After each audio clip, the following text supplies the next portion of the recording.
So today we're going to be modeling with exponentials using 2 points. Now there's a couple ways to do this. We can do this via brute force, or we can use this procedural step, which in my opinion is a little bit easier to do.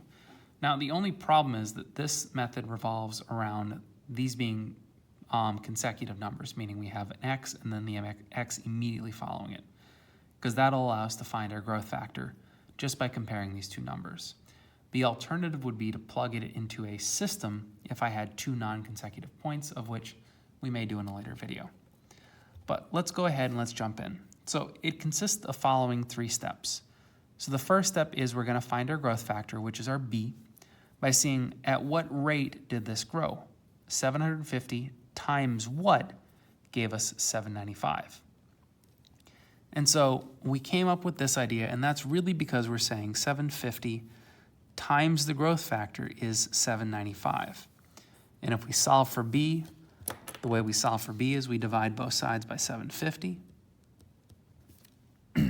which gets rid of that over here. And so we see that the equation is really just setting up what we know is going on day by day. So 795 divided by 750. Now, our answers say round to the nearest tenth. We're going to save that for the very end. So let's go ahead and take a look. We had 795 divided by 750, and we get 1.06. So our b right now is 1.06. We're going to save that, so store b. Boom. I'm going to save my b in the variable factor of b of 1.06. In the end, we're going to put our answer as a 1.1. But for right now, we're going to leave it as 1.6 or 1.06. Our second thing is we need to find the starting point. So once we found our growth factor, we need to figure out, well, where did this thing start? So let's go ahead and plug in one of the points. It doesn't matter which one. We have this equation, y equals a times b to the power of x. I'm going to plug in the first one. So 750 is whatever that starting point is, times my 1.06 raised to the 12th power. And so that's really saying our starting point times 1.06 times 1.06 times 1.06 times 1.06 all the way to the 12th time. And so to find our starting point, or our first term, we're going to undo all of those. I'm going to divide by 1.06 12 times. And that is what we call the brute force method. Is we could quite literally say 750 divided by 1.06, that's 1. Divided by 1.06, it's 2, 3, 4, 5, 6, 7, 8, 9, 10, 11, 12. 372.72.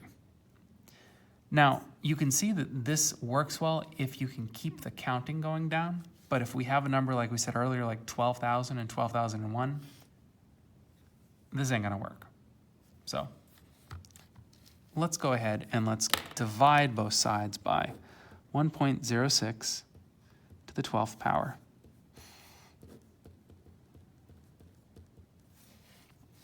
It's going to cancel that over there. And we'll have a is equal to 750 divided by 1.06 raised to the 12th power. And so let's get that set up. So 750 divided by 1.06 raised to the 12th power, boom, 372.72. So we see the fact that we got there much faster in this case. And in fact, if that number was really any higher than maybe like 20 or 30, we're definitely going to want to use the shortcut here. Or I guess I should say not the shortcut, the algebraic method. So our a is equal to 372.72-ish. I'm going to draw my squiggles because this is going to be an approximation. Let's store that in A. Boom. And so our model is going to be y is equal to 372.7 times 1.1 raised to the xth power. And that is our function rounded to the nearest tenth. Boom. And so you can try another one of those. If not, let's do one where maybe we don't need to round. What would be going on here? So I encourage you to pause the video, give it a shot, and resume it when you're done and see if you can find an exact answer for this as opposed to the rounding method that we just did. Okay, let's see how well we do. Well, we know that 6250 times some number, so 6250 times whatever our growth factor is going to be 31,250, which means in order to solve for b, I need to divide both sides. So my b is going to be 31,250 divided by 6250. And so my b in this case is going to be 31,250 divided by 6250, 5. So we have a b value of 5. Now what I could do, I know if I'm multiplying by 5, I could say, okay, let's take 6250. That's the fourth, third, second, first. I should have a starting value of 10. But we're going to assume that maybe this is the 5,000th position, and we're going to solve this algebraically so that no matter what point in the formula, we don't need to sit here and hit equal 100 or 1,000 times. It would really be unfortunate if you lost count around 980 and weren't sure and had to start all over. So what we're going to do is we're going to say y equals a times b raised to the x power, and I'm going to plug in one of these 2 points. I'm going to plug in the first one because it's a little smaller.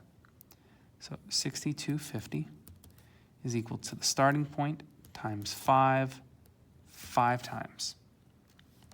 This one, unlike the one earlier, 5 to the 5th, can we actually 3125? We can write that out. 6250 is 3125a.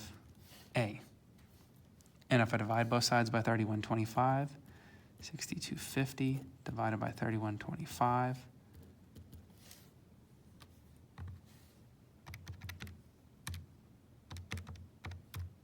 is 2.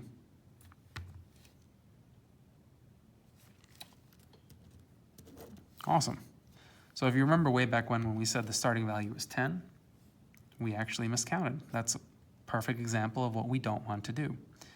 So if we know 6250 was the 5th one, and divide by 5, that'll give us the 4th, 3rd, 2nd, 1st. We actually need to go back one more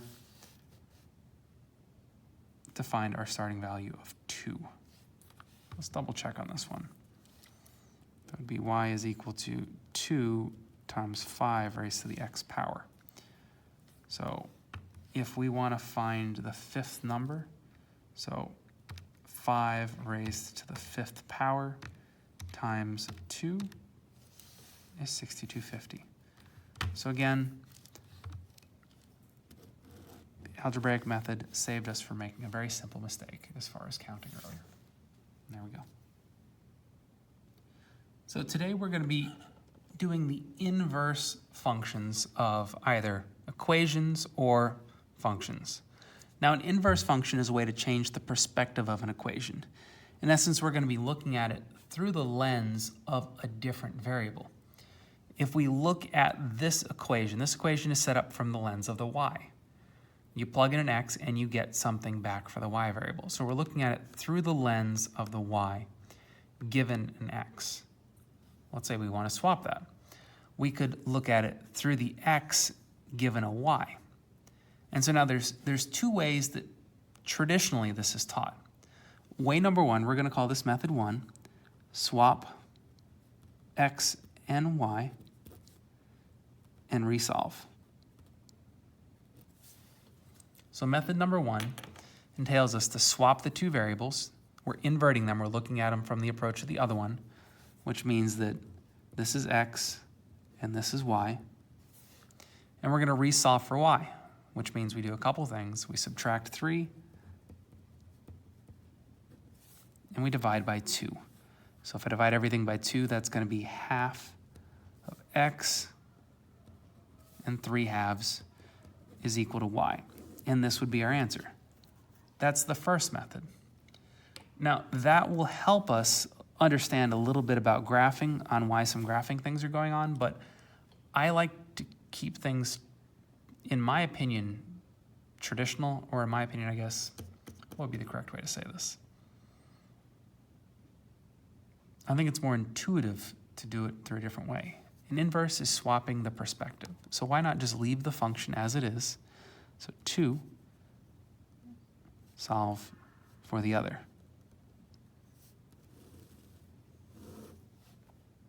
So just leave the equation as it is. Y equals 2x plus 3, and solve for x. We're trying to swap our perspective, so why go through the trouble of making it look like we kept our perspective the same? Just go ahead and swap it, or just go ahead and solve for the other one. So y minus 3 is 2x, and if I divide that by 2, that's 1/2 of y, minus 3/2 is equal to x. Either way, we see the relationship is set up exactly the same. It depends on your preference. I tend to prefer this method because I think it preserves the integrity of the process that we're doing, looking at it through the lens of the other variable. This may help you out with, like I said, function notation and the idea of when we go to graph it, the x and the y swap is a big thing. But let's do one more just to make sure we got the idea. So if we were to do this, and I'm going to solve this through the original lens, I'm going to solve for the other variable, which means that I'm literally going to say, I want to solve for x. So I'm going to do a couple steps. My first step is I'm going to go ahead and distribute so that I can start getting that x out of the way. So negative 12x minus 48 minus 1. We're going to combine some like terms. And now we're going to start moving. I'm going to add 49 to both sides. And I'm going to divide by negative 12. So that's negative 1/12 y minus 49 over 12. Boom. There you go. Now, if you swap the x and the y, you would have y equals negative 1/12 x minus 49/12. Again, you'll get the same thing. I tend to prefer this method just because it keeps the core process of what we're doing very obvious. And the same thing is going to go on with this. Now with function notation, the only difference is how we write it at the end. And now this is where the original method, where we swap x and y and resolve, is going to be a little easier to plug in. But again, bear with me. We're going to go ahead and resolve for the other variable, and at the very end, write it in the proper notation. So we know that this stands for y. So when we go to solve for x and I subtract 30 and divide by 5, so 30 divided by 5 is going to give us a 6. We know that is our inverted equation, but what would it look like as a function? Well, the way we write an inverted function is f to the negative 1. This says inverse because quite literally that's in the inverse direction on a number line is negative 1. So we're saying it's not f of 1, it's not heading in the positive direction, this is heading in the other direction. It's 1/5 x minus 6. And so the way that we read this is this says to find the inverse of x, plug in an x, but really what you're doing is you're plugging in the inverse of x, which is y, and solve. And you get yourself a y. But actually what you're doing is getting the inverse of y, which you're getting an x. Again, I'm more of a fan of method 2, but either way works with you. So why don't you go ahead, give 7 a shot here and see if 7 is going to present you with any sort of problems. Okay, so we know that this would be a y, x squared plus 5. There's two things. I would subtract the 5, and I would take the square root. Now, that may seem like nothing big until we remember that when we take the square root of anything and we're doing it in a process, we have to take both the positive and the negative, which means that f negative 1 of x is not a function. You might ask, well, why is that? Well, if we remember, to have a function, when I plug in a value, I should only get one answer. Here, this is showing me that I'm going to get 2. So I know that if I were to try and say that f negative 1 of x is the positive or the negative y minus 5, that wouldn't be the whole thing. That would just be part of it. I could either choose the positive or the negative, but we'll talk about that in a later video. Right now that we've gotten the mechanics behind it done, let's go ahead and try some scenarios and see if we can interpret what the inverse function is telling us. So, the State Fair is selling tickets for $50 a person to walk in. The flyer you see also advertises that each ride is $5 to ride. So your first thought might be, wow, this is an expensive state fair. And you are correct. But we're going to talk about functions and inverses. Let's go ahead and set up a rule for cost as a function of the number of rides you interpret. And now, the way that we're going to kind of test this out is we're going to come up with a few scenarios. I'm going to say x and then f of x. Or if I plug in a number, I'm going to plug in, given the number of rides, so rides is a function of cost, or cost is a function of rides. So I know that when I plug in a ride, I will get a cost back. And we're going to start at 0 rides. You walk in, how much do you spend? Well, $50 to walk in. So you spent $50 to watch your friends have fun. Sounds like a delightful afternoon. But for each ride you ride, the cost goes up by $5.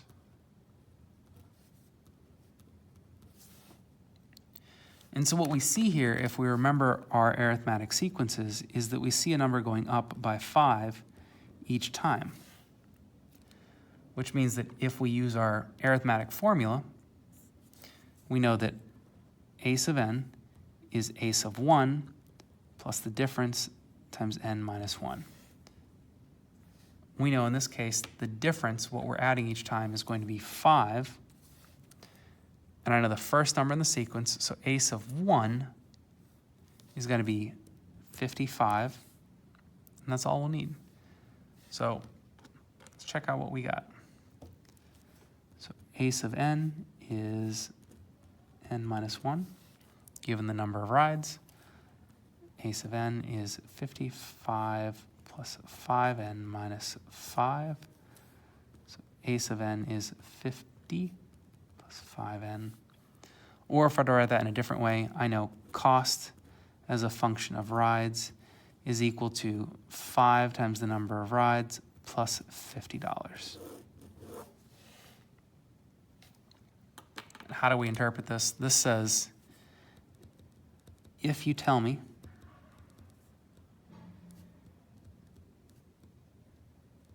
how many rides you want, I'll tell you the cost. And this is our interpretation of that. If you tell me how many rides you want, I can tell you how much it'll cost. And so with the inverse, what we're going to do is we're going to swap them. I'm going to say, okay, I have cost 5r plus 50. I'm going to solve for the other variable, which means I'm going to subtract 50. So cost minus 50 equals 5r. Then I'm going to divide everything by 5. So 1/5 c, 50 divided by 5 is 10.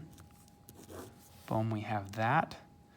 And I'm going to rewrite that as, okay, cost, the inverse cost of the rides is equal to 1/5 r minus 10. So that's the inverse function. And how would we interpret this? Well, remember, we're talking about the other variables. So we're going to have to say, if you tell me the cost, or better yet, how much you want to spend,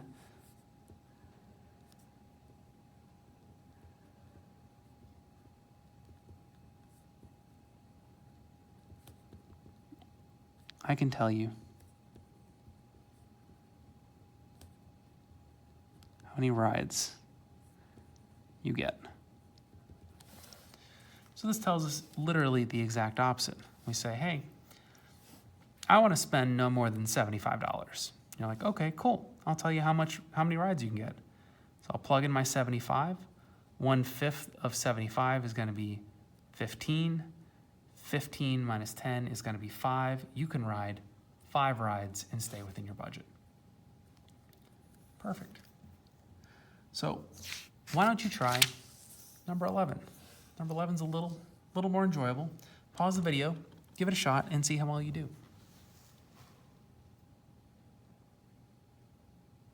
Okay. So at this point, Leo's jumping out of a plane to save Gemma from crashing without a parachute. So I don't know why Gemma would jump out of a plane without a parachute, but Leo's trying to save her. He goes to jump from an altitude of 5,000 meters.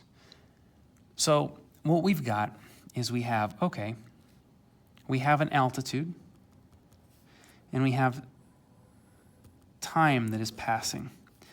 And we know when time is 0, we have an altitude of 5,000. And if we know that gravity, little g, is 9.8 meters per second squared, which means that each second we're going to square it and multiply it by that 9.8, and we'll get how far we've fallen.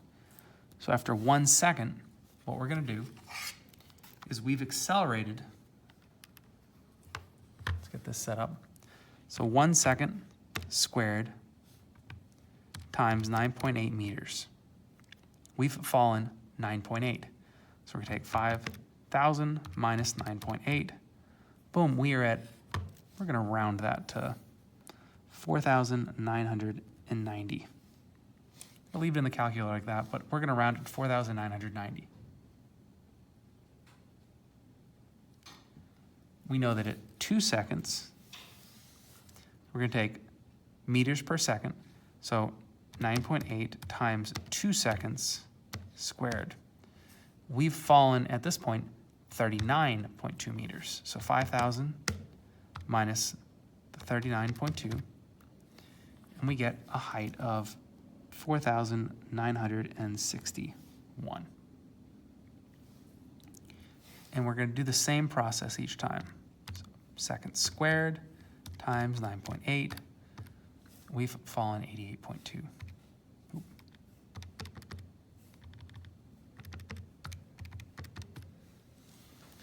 And we get 4,912. And so what we notice is, should have written this table the other way around, but the basic idea is that, albeit each time we're changing, let's see, 5,000 to 990, we went down by 10. 4,990 to that, we went down by, 29? And then again, from 4,961 to 4,912, we went down by 49. This isn't consistent, so we know it's not arithmetic, but if we take the second rate of change, so -10 to -29, we went down by 19, and here we went down by 20. Now realize, because we rounded, these should technically be the same thing. So we know with the second rate of change, that's going to be a quadratic function. That makes sense because we're squaring our time. So our original function is going to be our height as a function of time is 5,000 meters minus 9.8 t squared. Let's interpret. If you tell us how long since Leo jumped, we can tell you his altitude.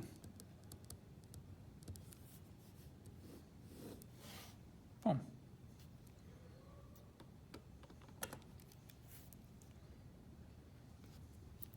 And so there we go. Now, if we were to write an inverse rule, we would just swap those two values. We would say, okay, so h is 5,000 minus 9.8 t squared. Couple things going on here. We're going to subtract 5,000. Equals negative 9.8 t squared. We're going to divide by negative 9.8. So negative 1, 9.8 h. And does 5,000 divide by 9.8? No. Plus 5,000 divided by 9.8 equals t squared. I know these probably do reduce slightly, but we're going to go ahead and leave them here because the point is beside the algebra right here, and we're going to see what our interpretation is. So we're going to take the square root. So we're back at this thing where we have negative 1 over 9.8 h plus 5,000 divided by 9.8 is equal to t. So we have that. And now, unfortunately, what we're going to do is we can take either the positive or the negative answer. And let's take a look at the inverse and interpret which one we should take.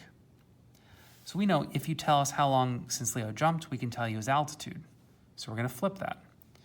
If you tell us his altitude, we can tell you how long it's been since Leo jumped. So if you tell us an altitude, whatever that may be, we can tell you the time. Now, Leo, when he jumped out of the plane, he was at 5,000 meters. 2 seconds before he jumped, let's assume the plane was on a flat flight, he was still at 5,000 meters. So what we notice is that, albeit this quadratic is a downward quadratic if we were to graph it, we know that part of that doesn't exist because at this point, scratch out all this, he was in the air and he didn't jump until this point where he started to fall. So when we invert this, we're going to invert this and we're only going to take part of the quadratic that was, I believe in this case, going to be a positive number. Because we only have to deal with a positive time. So let's do that. So h negative 1 of t is equal to the positive square root negative 1 divided by 9.8. Again, now at this point, we're going to write t plus 5,000 divided by 9.8.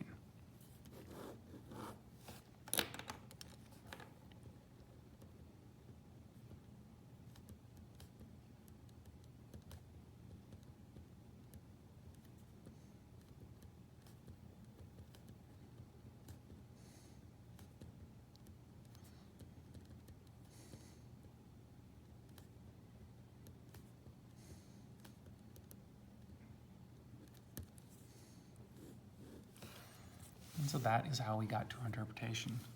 If you tell us Leo's altitude, we can tell you how long it's been since he jumped. And there we go.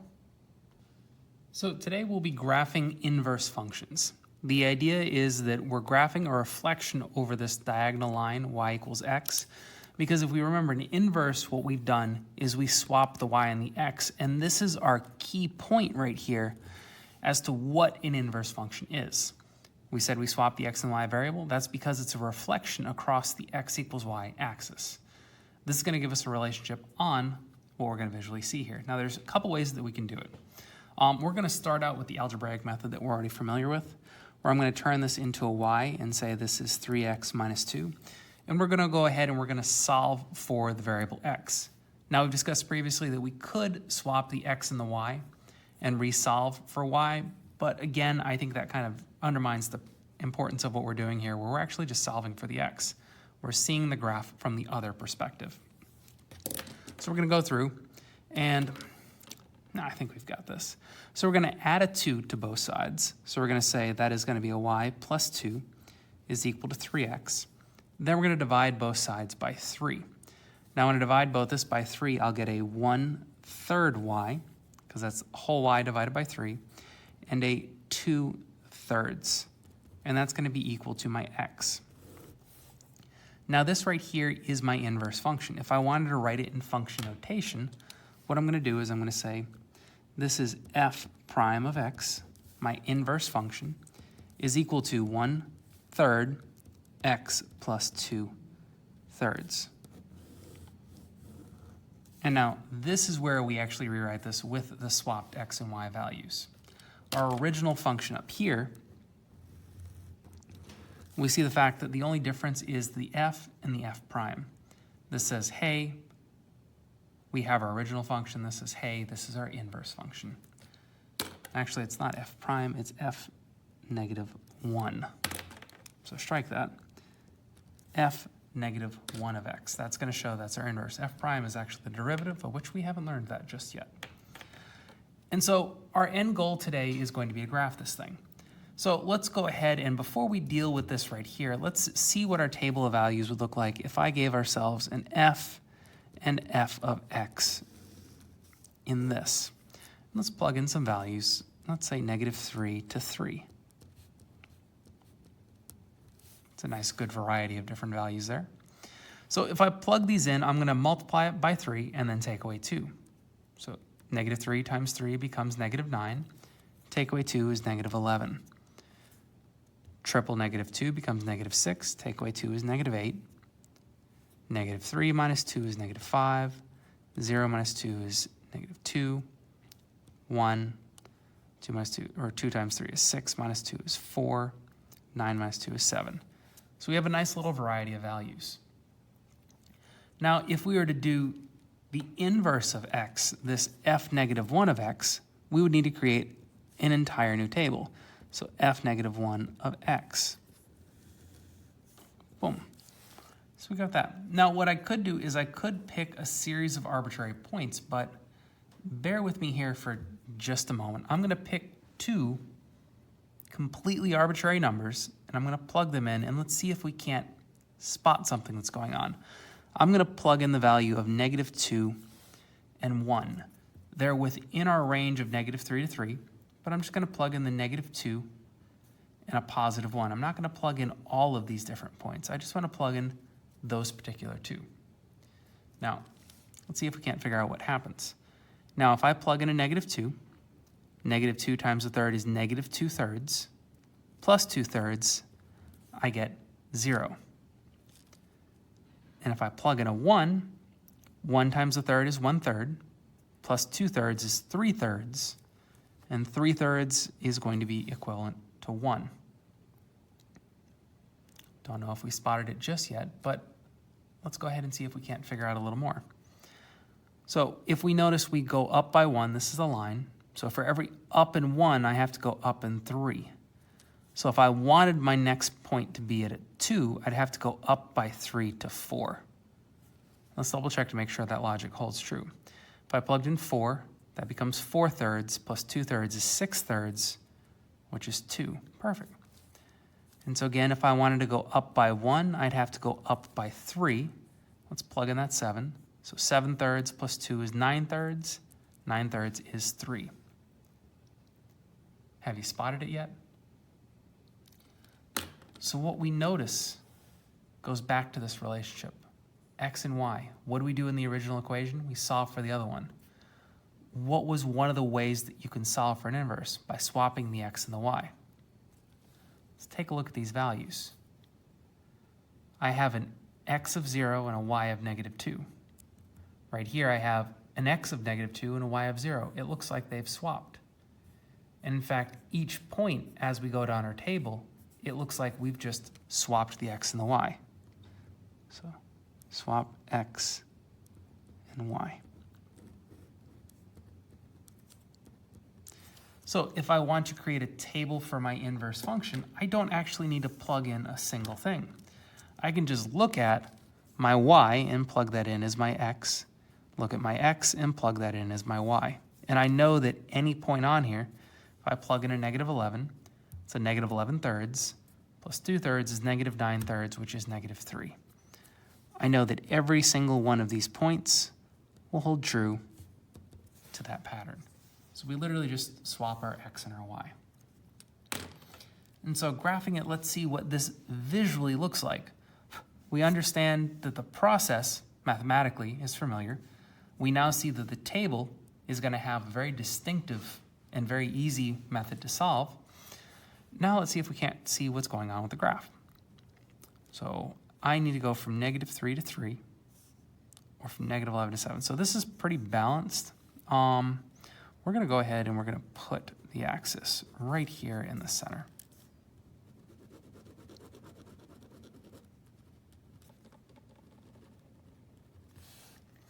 And again, because I'm dealing with the x and the y's and then I'm swapping them, I know that I'm going to have to put the y-axis in the center as well. And because that limits me to a 5 by 5 in each quadrant, and I need to get to an 11, I'm going to do the x by 2's and the y by 2's. And in essence, what I'm just going to skip this point. That 11 kind of throws everything off. Everything else fits within the 1 to 10 ratio. So I'm not going to graph that point, but I'm going to graph everything else. So let's go ahead, and first off, we're going to graph a reflection over the diagonal line of y equals x. So we want to graph the line of reflection, which means that we're going to have to take a diagonal line, perfectly diagonal line, and graph it along the entirety of the graph. And so there's my line, y equals x, and everything is going to be reflected over this point. So let's see if we can't spot this. So -2, -8, 2, 4, 6, 8, -1, -5, 2, 4, 5, 0, -2, 1, 1, 2, 4, 3, 7. Perfect. We have a very straight looking diagonal line here. So we graphed our points well. So if I take that and I say, cool, this is our f of x, we know that across this line, we should have a direct reflection, which means that any point on one side is going to be reflected directly to the other. So at what point do we automatically know when I reflect it to the other is going to be on both graphs? That point right there, which I believe we said was at 1, 1. And we notice that each graph has a point of 1, 1 within it. So every inverse function is always going to contain at least one point as long as it touches the axis that it shares with its inverse. Even if all their points don't work, if it touches the line of reflection, it will share at least one point with its inverse. And so now let's see. 2, 4, 6, 8, 2, 2, 4, 5, 1, 0, 1, 1, perfect. 4, 2, 6, 7, and 3. And what we notice is that, again, our math is good because we have a perfect diagonal line that's going on right here, and this is our f inverse of x. And so if we look at this graph across the line of reflection, what we see is that each point, if I take it, and let's do this in, I've already got a green. Let's do this in purple. What we notice is that if, theoretically, if I were to be able to do this perfectly diagonal, let's use the 2 points right there and right there at the corners of the axis. The distance on the left of the line should be equal to the distance on the right of the line.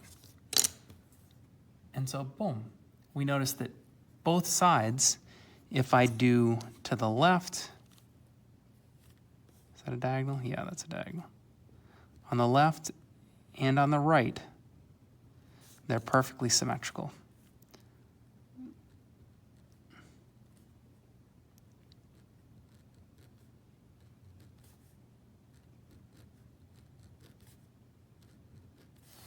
So again, we notice that both sides are equal all the way along. It's quite literally flipped over the line. Now, not necessarily intuitive to see it from this angle, but we notice the fact that there is a reflection going on. Some of you might assume that it's more of a twist. However you want to look at it, we're swapping the x and the y. So let's move on to another one. Now, albeit most of your inverse functions are going to look something like this if you're dealing with linear equations. They're going to touch the line at some point, whether it be way up here, way down here, it's going to cross at some point. but we have two different types of exceptions. And what we have is we have our first exception right here, where we have a slope of 1. And let's see how this will work out if we try and solve for our inverse. Well, I know I need to just subtract the 6, so I have y minus 6 is equal to x. And boom, there we go. So f negative 1 of x is x minus 6. And here is our inverted function from the original. We know that if we create a table for the original function, so f of x, plug in some values, let's say -3, -2, -1, 0, 1, 2, 3. I'm going to plug those in. So -3 plus 6 is 3, 4, 5, 6, 7, 8, and 9. All we need to do to get to our new function over here, so f negative 1 of x, is we just swap the x and the y. So 3, -3, 4, -2, 5, -1, 6, 0, 7, 1, 8, 2, 9, 3. So we're going to swap.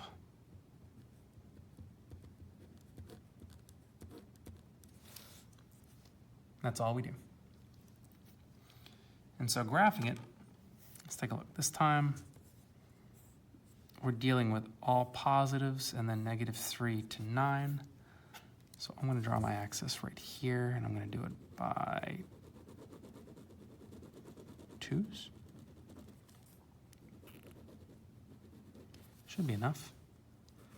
And wherever I put the y-axis, I need to put the x-axis in the same orientation, in the same location. So my x is by 2's. My y is also by 2's.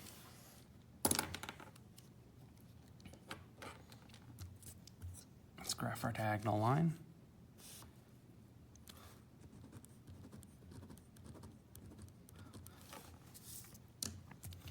Our diagonal line of y equals x, right there. Now, you may have already noticed at this point, both our original function and our inverse function contain the same slope, with different y-intercepts, which by definition, if we remember from the geometry concept, they are parallel lines. So how many times will they actually touch our line of reflection? 0. So we know that if they touch the line of reflection, they're going to share a single point. These aren't going to share any points. So let's see what we can do. So 2, 3, 2, 3.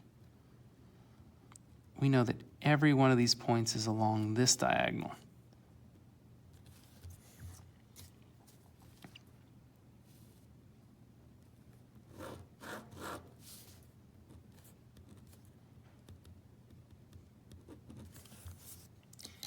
And it makes sense that they're going to be parallel lines because if we reflect it entirely across there, we know we're going to get a line that looks roughly like this. And so if we actually graph these points, 3, -3, we do.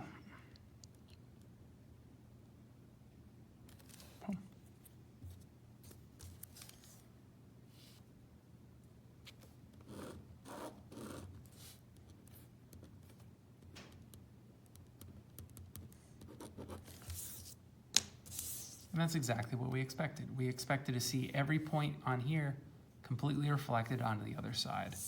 And that is exactly what we got. Cool.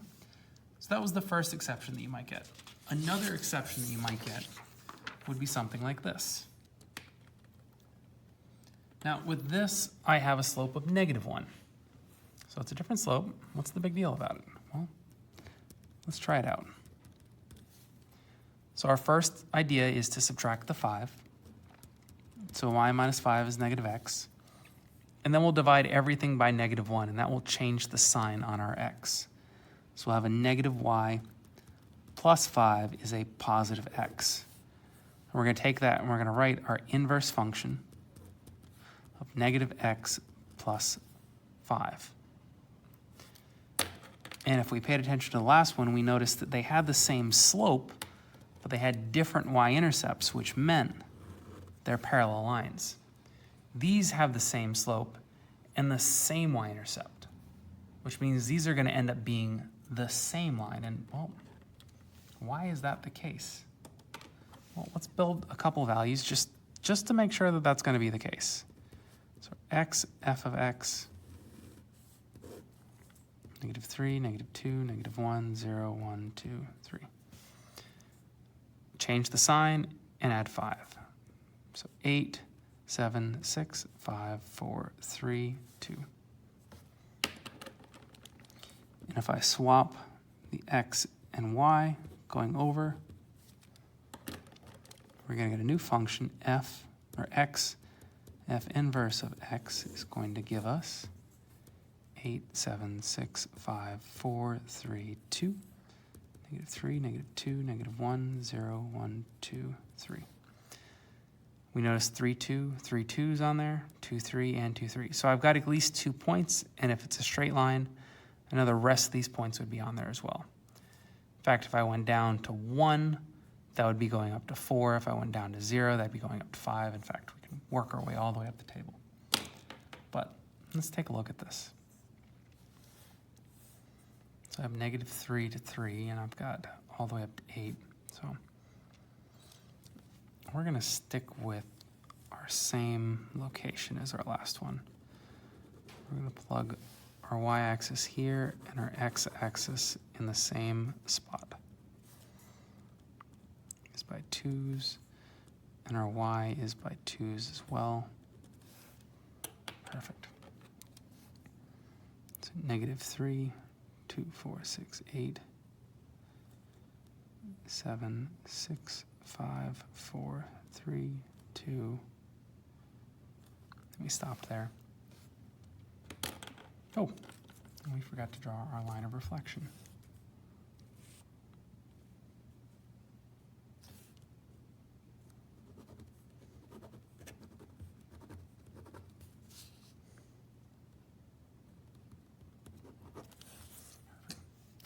And so if we notice that all the points on the left are leading directly to the line, which means if we reflect them, it's going to keep going.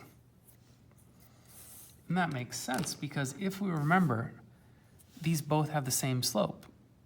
The slope of my line right here, if I read that as y equals mx plus b, the slope of my reflection lines, let's call it the slope of r, is a +1. I'm actually going to do that as a fraction, so +1 over 1. And the slope of my inverse, let's call that m of I, is -1 over 1. And if we look at these two values, we notice that these are what we call negative reciprocals.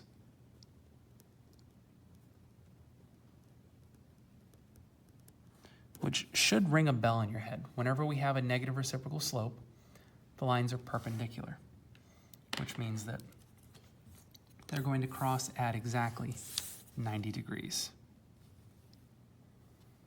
So if I have a line that does this, and I'm going to call this my f of x,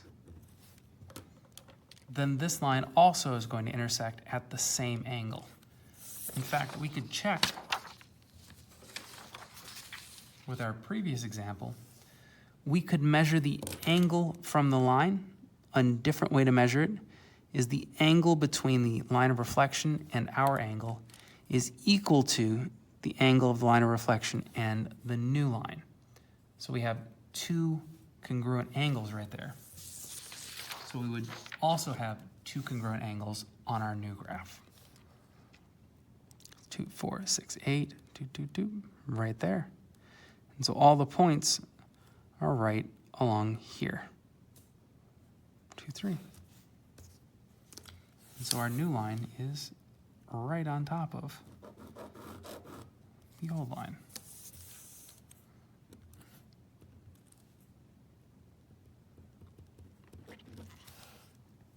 Perfect.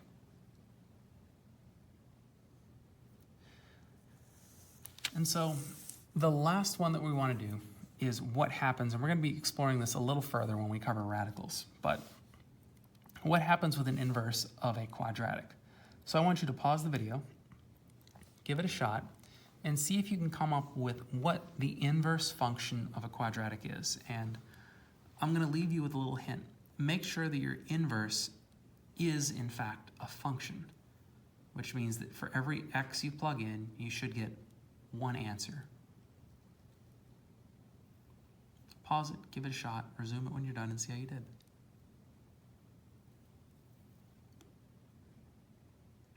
Okay, let's take a look. So we know that we're going to swap our variables. We know I'm going to end up solving for x right here, which means I'm going to have to subtract 4. So y minus 4 is x squared. And then I'm going to take the square root of both sides. And we remember that when we artificially put in a square root, we get plus or minus, which means that our f negative 1 of x is a, hold on, positive and negative of y minus 4. So if I plug in an answer, I'll get, or if I plug in an x, I'll get 2 results. And that is an x, because when we write it in function notation, we actually do write that with an x. And what you may have realized is that this is not a function, because of that right there. But okay, so what does that mean? Well, let's build a table and see exactly what that means as far as plugging in our values. So if I build a table with x, f of x from negative 3 to 3, I square the number and add 4. So 9 plus 4 is 13. It's going to give us 4 plus 4 is 8, not 7. Negative 1 squared is 1 plus 4 is 5, 4, 5, 8, 13. What we notice is the fact that our y values are repeating, which isn't a big deal for this function because the y's can repeat all day, every day. We don't care. The x can't. So we know that when we swap, that's going to present a problem with these values or with these values. So what you could do is you could actually make this one or the other.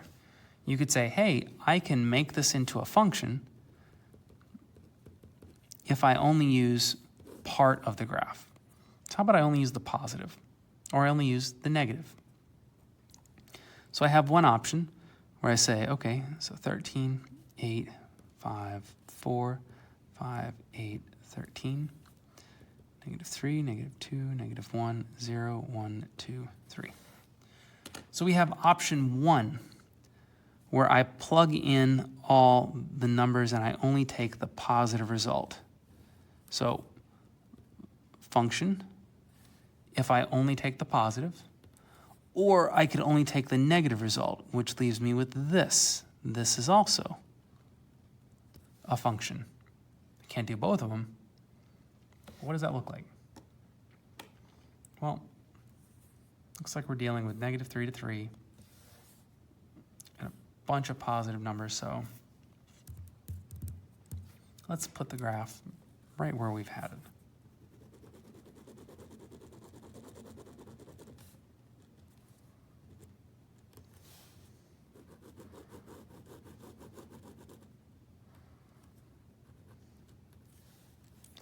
So the x by 2's, that seems to be the trend here, and the y by 2's. And we're going to graph our line of reflection first.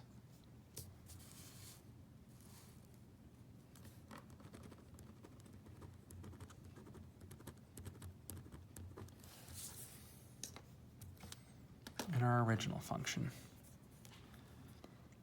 Negative 3, 4, 6, 13, 12, 10, 8, 6, 5, 4, 5, 8, 13. And we notice that the graph that we end up making is a quadratic. So it has a curve, which really for the inverse, we don't really care too much. So our f of x. That means that we're going to have to reflect this curve over there. So we're going to have the general shape if I reflect it. Let's see. Something like that. And we know that this wouldn't actually pass the vertical line test. If I ran a vertical line across it, I would touch twice, twice, twice. I could get around that by saying, well, how about I only take the top half? If I only looked at the top half once, it's perfectly fine. Or I could look at the bottom half and say once. That'd be perfectly fine. So we see that's exactly what we've said. If I only take part of this function, I'll be fine. But if I take both of them, we have problems. So what you're left with is you're left with a choice. You can either take the 2, 4, 6, 8, 10, 12, 13.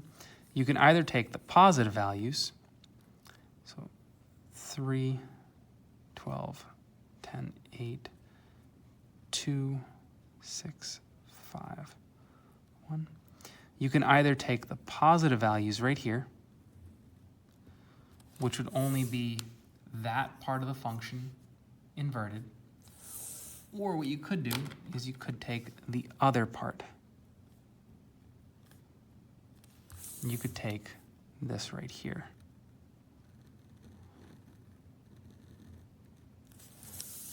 You could take the top or the bottom, but not both. And we'll learn later on that is one of the big things. If I take the positive value, that's going to be a radical function. We're going to cover those in a later video. And so the last question I leave you with is something that you'll probably see at some point on either ACT, SAT, some sort of state test, district exam. This is a very popular question. What limit does y have in order for the inverse to still be a function? We just saw a piece of that. If I want the inverse to be a function, I had to take a chunk or a chunk. I couldn't take the whole thing. So how about if we're given this scenario, what could y not be? So if a function is allowed to have an x with a repeating y, but I can't repeat the x value, I'm going to look at my x values. 2, 3, -1, 2. So I know that this right here, the original, so f of x is not a function because I repeated one of these. I don't care if I repeated the y or not. I can't repeat an x. So my original is not a function, but I don't really care about the original. I want to know what y can or cannot have in order for the inverse to be a function. So I'm going to pay attention to the other variable. Let's see, I have a 4, an 8, and a 1. As long as I don't repeat one of those, if y was, let's say, a 6, or 2, or 1/2, or in fact, if y was anything that is not a 1, a 4, and an 8, we would be good. And so there's our answer. As long as y is not one of those three numbers, the inverse is a function, even though the original was not. And there you go. So today we're going to be going over composition of functions. Now, this is basically, we have some basic compositions that we're going to see here that most of us are probably familiar with, and we generally refer to them as polynomial arithmetic. But a true composition is when we actually compose a function of another function, which means we're inserting functions into each other. So let's say, for example, I have 4 functions, f of x, g of x, h of x, and j of x. The basic compositions are as simple as if I take f plus g of x, what I'm really saying is we're saying take f of x and add it to g of x. And if my f of x is x squared, let's go ahead and say, okay, this would give me, let's do it right here. That gives me my x squared, and I am adding that. So let's put parentheses so we can see the fact that that is a bounded x squared. we're going to add that to our g of x, and our g of x is going to be 5x. And then if possible, we're going to go ahead and we're going to try and combine like terms. In this case, we can't. So we know that f plus g of x is literally just x squared plus 5x. Awesome. And so same thing goes with subtraction. If I have an f minus g of x, what that is saying is that we're dealing with an f of x minus g of x. So if our f of x, again, is going to be, I'm going to do that over here this time, an x squared, and I am subtracting a g of x, which is a 5x. I combine like terms if possible, in which case I can't, so I'll get an x squared plus 5x. Now, this is function multiplication. I'm taking f times g of x. This is very different than what we're going to be seeing later on, where a composition symbol is going to be something like an open circle. We're not dealing with true compositions just yet. This is function multiplication. We notice it's just specified by a dot. What this tells us is that we have f of x times g of x. We're multiplying the two functions together. So if I take my f of x, which is my x squared, and I multiply it times a 5x, okay? That's going to give me a 5x cubed. Same thing with division. If I take f divided by g of x, that is like saying we're f of x divided by g of x. And if our f of x is x squared, and we are dividing that by our g of x, which is 5x, we're going to go ahead and we're going to attempt to reduce this fraction, which is going to leave us with an x over 5 or a 1/5 x. Either one of those are acceptable. So we see the fact that the basic compositions aren't too bad. They're not too foreign. Now, true compositions are when we actually insert a function into another function.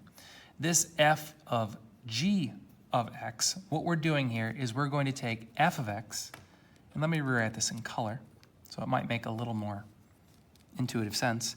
If I have my f of x, I'm going to be plugging in this thing right here into my f. And what am I plugging in? My g of x. So I'm going to take g of x and plug it into my parent function, which in this case is f of x.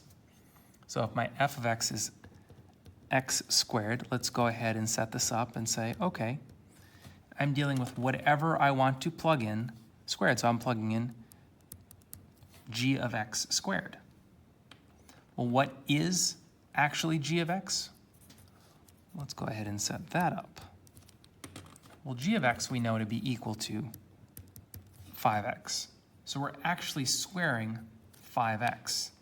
And this is going to give us a 25x squared.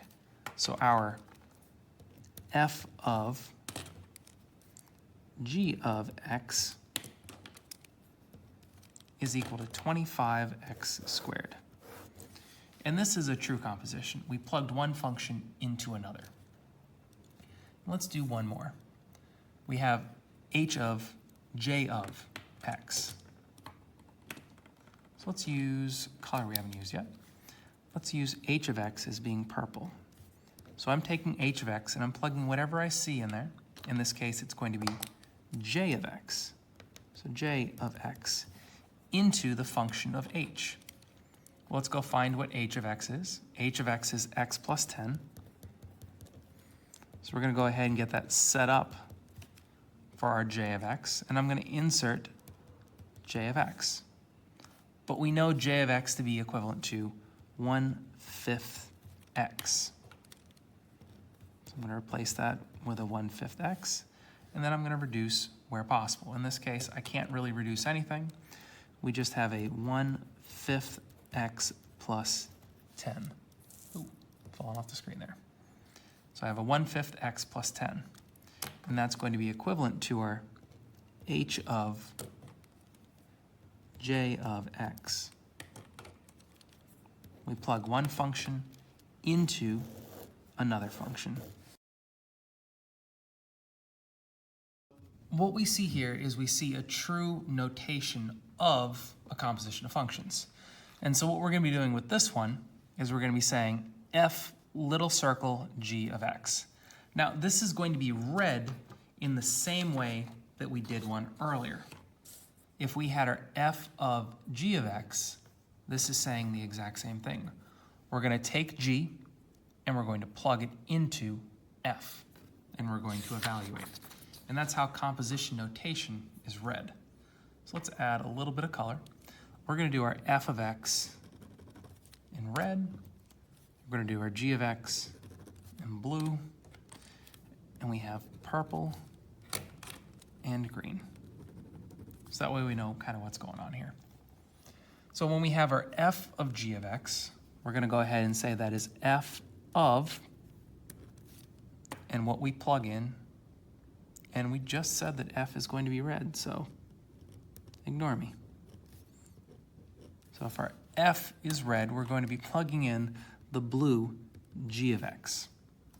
Same setup as before.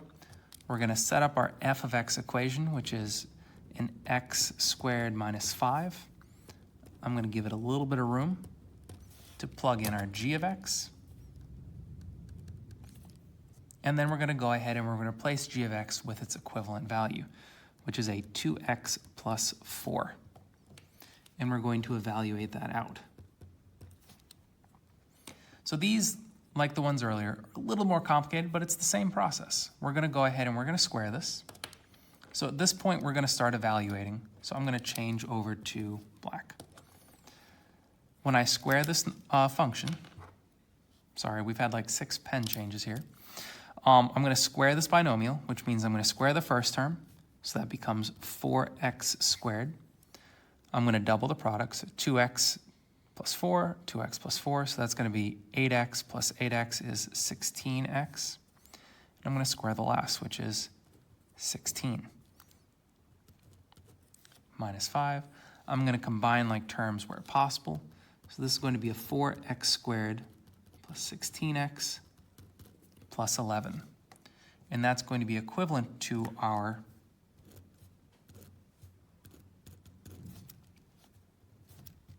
see, f we were doing in red, f of g of x.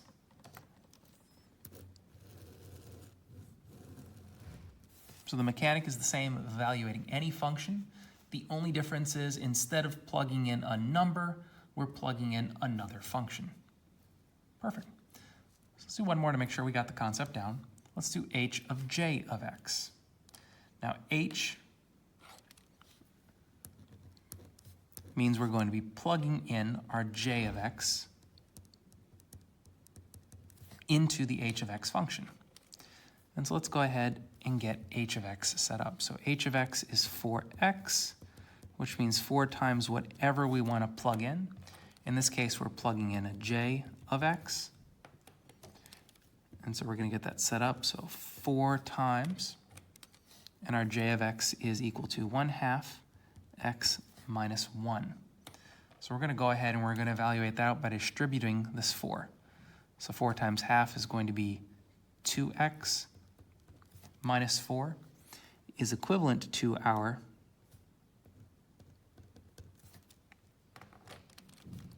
h of j of x. We plugged j of x into h of x and evaluated. Awesome. Now, one other type of question you might see is something like this, where it's g of h of 6. Now, there's 2 different ways we can do this. We can set this up just like we've been doing, where we can say, okay, cool, let's go ahead and let's plug in. Let's see, g we're doing in blue. So I could say g of, and h we're doing in purple. So h of 6. So I'm going to go ahead and I'm going to find my g of x. My g of x is 2x plus 4, so 2x plus 4. I'm going to go ahead and leave some space to plug in what I'm plugging in. So 2 plus 4. In this case, I'm plugging in my h of 6. Okay, so now I'm going to set up my h of x. So this is 2. My h of x is 4x plus 4. And remember, it's h of 6. So then I'm going to come through and I'm going to plug in a 6 for x. So 2, 4 by 6. And we evaluate this out as we go. So let's see. 4 times 6 is 24. Times 2 is going to be 48 plus 4, which is going to be 52. So our, falling off the screen again.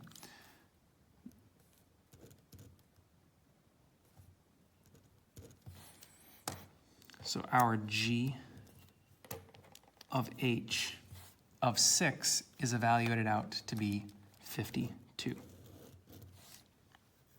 There we go. Now that's one way to do it.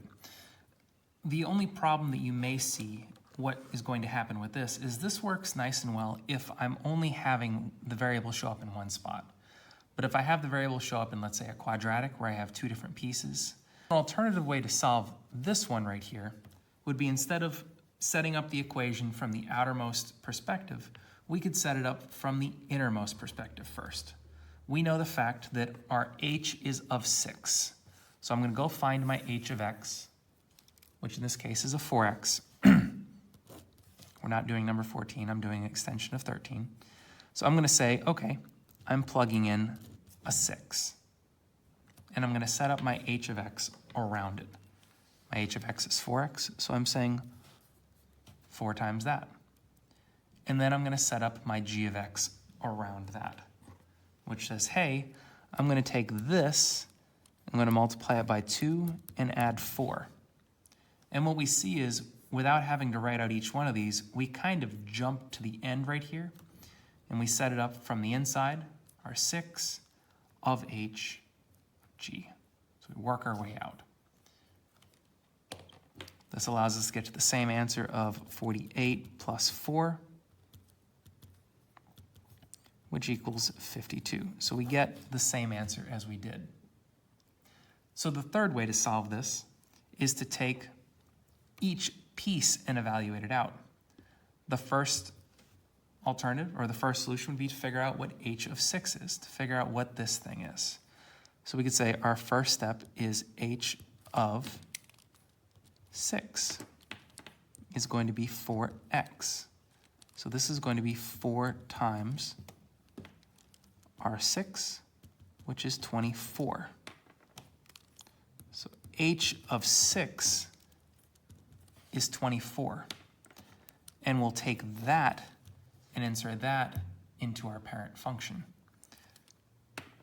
Or not our parent function, but our function one step up. So if we say g of h of 6, well, we're going to first go find our g of x, which is 2x plus 4. And we're going to plug in what we know g of x is, or h of 6 is equivalent to, and that's going to be equivalent to 24. 24. Oh, we're in blue. So we could say 2 times 24 plus 4. That's going to give us our 48 plus 4, which is again going to give us our 52. So we know no matter which way we do it, we get the same answer. My personal belief is that this is going to be the easiest when you have much more complicated functions, where you have multiple x's, because it allows you to simplify what this innermost piece is. So if g has multiple places to plug in h of x, we've already got the number, and so we don't need to do the math multiple times. We can see with this, if I had to plug this in more than once, I'd be evaluating out this little piece multiple times, and then maybe this piece multiple times. Not something that's impossible, but it just makes our lives a little easier. And so when we get down to this one, we have f of g of h of 1. So we have a lot of ofs going on here. So we could set it up in any one of these formats. Personally, for this one, I would choose either the second method or the third method, where we evaluate out each piece and plug that piece in, or we set it up around the central point. Now, each of these functions that we're using only has a single x that we're plugging in, so the easiest of the 3 different methods would probably be method number 2. So let's go ahead and set that up. Now, our h, we're plugging in the value of 1. So I'm going to set my 1 right here. And knowing that I'm only plugging these in one time, I only need to set up 1, 1. And then I'm going to build my h around it. Now my h of x is equal to 4x, so 4 times this. So I've set up my h around it. Around that, I'm going to set up my g. My g says I take 2 times x plus 4. My f says then I take this and I square it and I subtract 5. So we've set up that entire thing in one fell swoop. At this point, we can do the arithmetic on there and say, okay, 4 times 1 is 4, times 2 is 8, 8 plus, let's go ahead and work this out piece by piece. So 4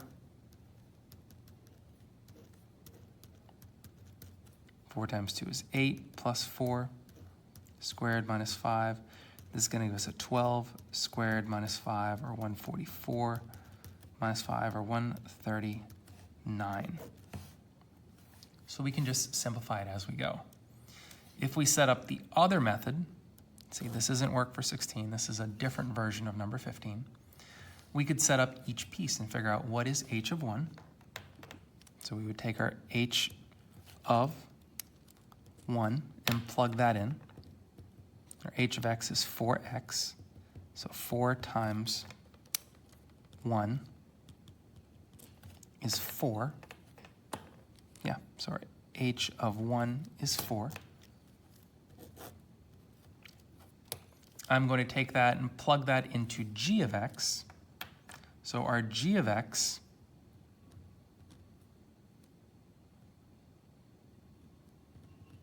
I'm just going to put our g of x is equal to 2x plus 4. And we're saying g of h of 1.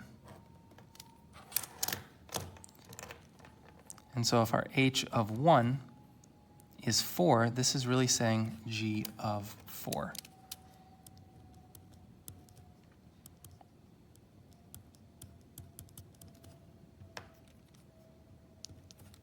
Plug in a 4, and we evaluate this. So 2 times 4 gives us 8. 8 plus 4 is 12. So our g of 4 is 12. We're going to take that, and we're going to plug that into our f of x function. And our f of x is x squared minus 5. We're running out of room right here. So we know that this is going to be equal to something squared minus 5. We also know that it's f of g of h of 1. Well, the g of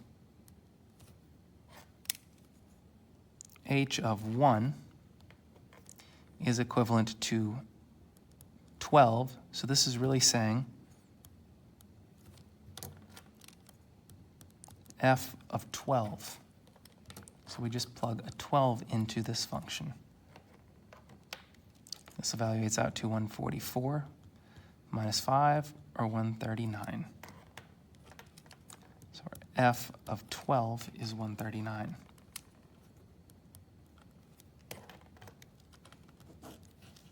And so we see both methods get there. This builds a nice setup around there, as long as you only need to plug it in one spot.